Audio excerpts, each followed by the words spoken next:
ច្បាស់អត់ថាអាចកែប្រែវាសនាពួកគេបានពួកគេស្រឡាញ់គ្នាចិត្តនឹងចិត្តយើងគួរតែជួយពេលពួកគេត្រូវការជំនួយខ្ញុំស្ម័គ្រចិត្តទទួលធម្មពលអាប់ត្រូវបដូរនៅអ្វីគ្រប់គ្រង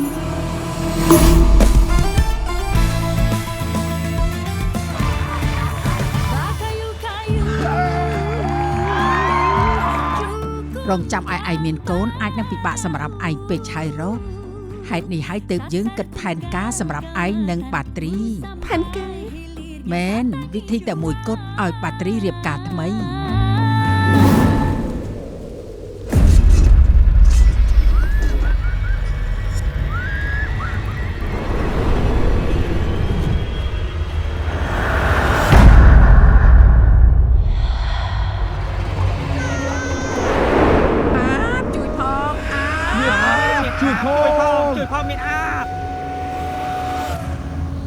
ឆាប់ទៅរកវាទៅឆាប់ទៅរកវាមានរឿងអីលោកមេភូមិនៅភូមិយើងមានអាបឆាប់ទៅមើលផ្ទះឯងទៅមើលរស្មីអាទីផង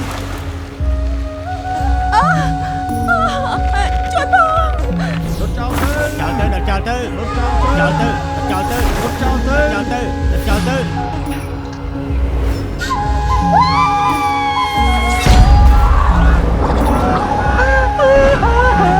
អូនសម្លាញ់